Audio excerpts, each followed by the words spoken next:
ആരെ വിശ്വസിക്കണം, ആരെ വിശ്വസിക്കരുത്, ആരെയാണ് സ്നേഹിച്ച് കൂടെ നിർത്തേണ്ടത്, കൂടെയുള്ളവർ കൂടെ നടന്ന് ചതിക്കുമോ? ഈ ചോദ്യങ്ങൾക്കെല്ലാമുള്ള കൃത്യമായ ഉത്തരം ഈ വീഡിയോ കണ്ടു കഴിയുമ്പോൾ നിങ്ങൾക്ക് കിട്ടിയിരിക്കും. ചൈനയിലെ ഒരു ഗ്രാമപ്രദേശം. അവിടെ 2 സഹോദരങ്ങൾ ഉണ്ടായിരുന്നു. ചേട്ടൻ്റെ പേര് കിം എന്നും അനിയൻ്റെ പേര് യാങ് എന്നുമായിരുന്നു.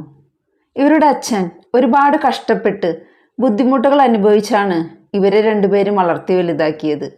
അതുകൊണ്ട് തന്നെ കഷ്ടപ്പാടിൻ്റെയും അധ്വാനത്തിൻ്റെയും വില എന്താണെന്ന് ഇവർക്ക് 2 പേർക്കും നന്നായിട്ടറിയാം.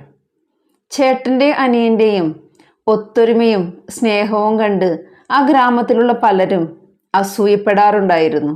ഇവരുടെ അച്ഛൻ ജീവിച്ചിരിക്കുന്നത് വരെ 2 പേരുടെ ജീവിതവും വളരെ സന്തോഷത്തോടെയാണ് മുന്നോട്ട് പോയിക്കൊണ്ടിരുന്നത്.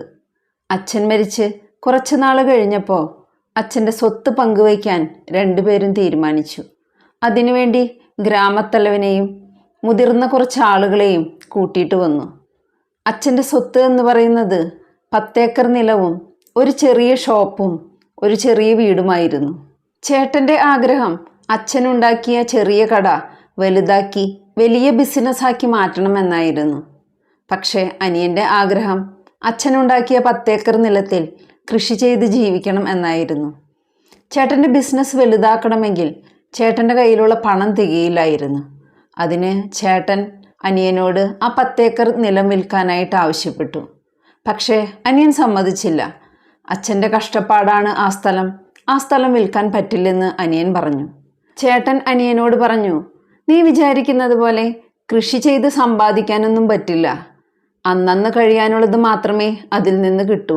സമ്പാദ്യമായിട്ട് എന്തെങ്കിലും വേണമെങ്കിൽ ബിസിനസ് തന്നെ ചെയ്യണം. ദേഷ്യത്തോടെയാണ് ചേട്ടൻ അനിയനോട് പറഞ്ഞത്. സ്ഥലം വിൽക്കണമെന്ന് ചേട്ടനും പറ്റില്ലെന്ന് അനിയനും. സംസാരിച്ച് പ്രശ്നങ്ങൾ കൂടുതൽ വഷളായി. ഗ്രാമത്തിലുള്ളവരിൽ കുറച്ചു പേർ ചേട്ടൻ പറയുന്നതാണ് ശരിയെന്നും കുറച്ചു പേർ അനിയൻ പറയുന്നതാണ് ശരിയെന്നും പറഞ്ഞു. അങ്ങനെ അച്ഛൻ സമ്പാദിച്ച സ്വത്തിൻ്റെ പേരിൽ സഹോദരങ്ങൾ തമ്മിൽ ശത്രുക്കളായി.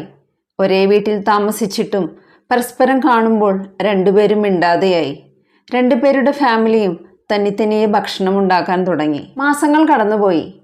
അനിയൻ 10 ഏക്കർ നിലത്തിൽ കൃഷി തുടങ്ങി. ചേട്ടനാണെങ്കിലോ പണമില്ലാത്തത് കൊണ്ട് ബിസിനസ് തുടങ്ങാനും കഴിഞ്ഞില്ല. ചേട്ടൻ ഗ്രാമത്തലവൻ്റെ അരികിലെത്തി ഗ്രാമത്തലവനോട് പറഞ്ഞു, മുഴുവൻ സ്ഥലവും വിൽക്കണ്ട, എനിക്ക് അവകാശപ്പെട്ടത് മാത്രം വിറ്റ് പണം തരാൻ അനിയനോട് പറയണം എന്ന്. അത് കേട്ടപ്പോൾ ന്യായമായി തോന്നിയ ഗ്രാമത്തലവൻ അനിയനോട് സ്ഥലം വിറ്റ് പണം കൊടുക്കാൻ ആവശ്യപ്പെട്ടു. അനിയൻ ഗ്രാമത്തലവൻ പറഞ്ഞതുപോലെ സ്ഥലം വിറ്റ് പണം ചേട്ടന് കൊടുത്തു.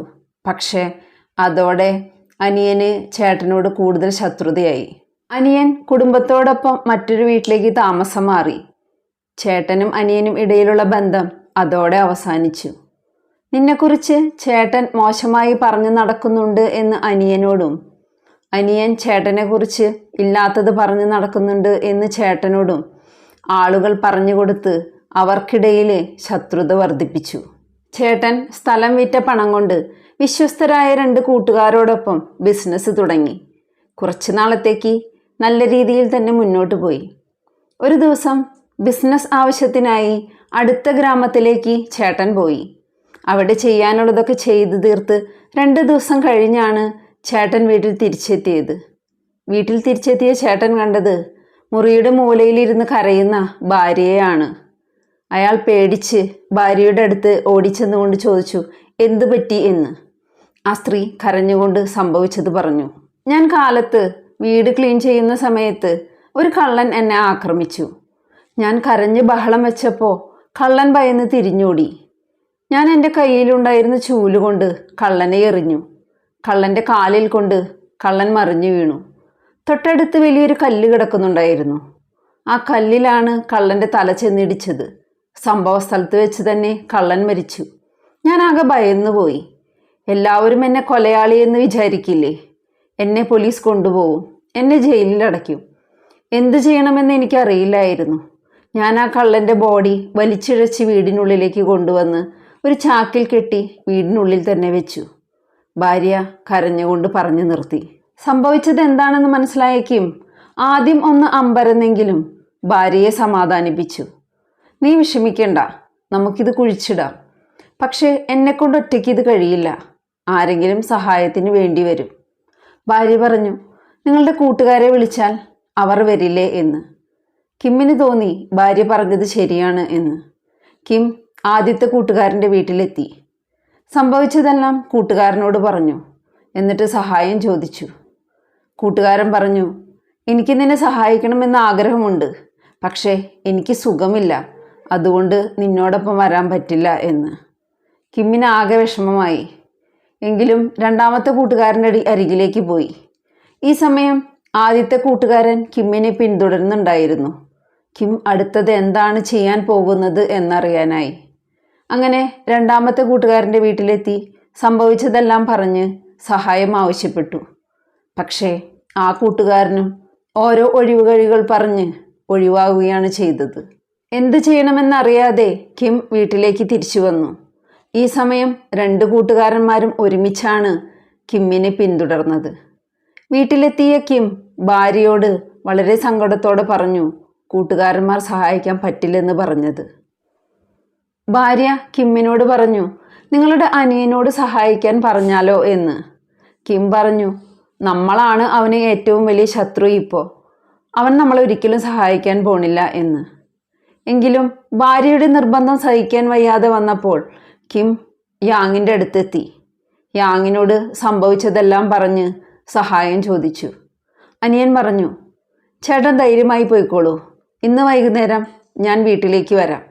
നമുക്ക് രണ്ടാൾക്കും ചേർന്ന് തൊട്ടടുത്തുള്ള കാടിനുള്ളിൽ ആ ബോഡി കുഴിച്ചിടാം എന്ന്. യാങ് പറഞ്ഞതുപോലെ തന്നെ വൈകുന്നേരമായപ്പോൾ കിമ്മിൻ്റെ വീട്ടിലെത്തി. കിമ്മും യാങ്ങും ചേർന്ന് കള്ളൻ്റെ ബോഡി തൊട്ടടുത്തുള്ള വനത്തിനുള്ളിൽ കൊണ്ടുപോയി കുഴിച്ചിട്ടു. അതിനുശേഷം അവരവരുടെ വീടുകളിലേക്ക് തിരികെ പോയി. പക്ഷേ ഇതെല്ലാം കിമ്മിൻ്റെ കൂട്ടുകാർ പിന്തുടർന്ന് കാണുന്നുണ്ടായിരുന്നു.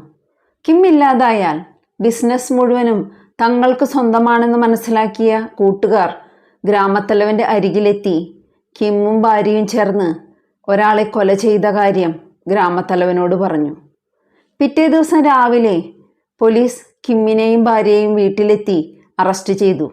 കിമ്മിനെയും ഭാര്യയെയും വനത്തിനുള്ളിൽ ബോഡി കുഴിച്ചിട്ട സ്ഥലത്തേക്ക് കൊണ്ടുപോയി.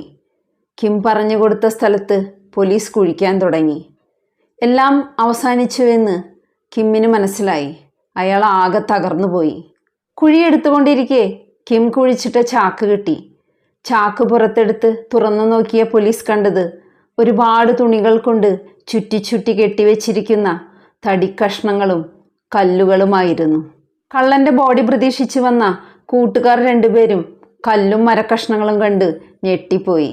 കിമ്മിൻ്റെ ഭാര്യ പോലീസിനോട് പറഞ്ഞു, എൻ്റെ ഭർത്താവിന് കൂട്ടുകാരാണ് എല്ലാം. കൂട്ടുകാരെയാണ് ഏറ്റവും വിശ്വാസവും ഇഷ്ടവും. പണത്തിനോടുള്ള ആർത്തി കാരണം സ്വന്തം അനിയനെ പോലും അകറ്റി നിർത്തി. നമുക്കിഷ്ടമുള്ള ആളുകൾക്ക് വേണ്ടി നമ്മൾ എന്തും ചെയ്യും.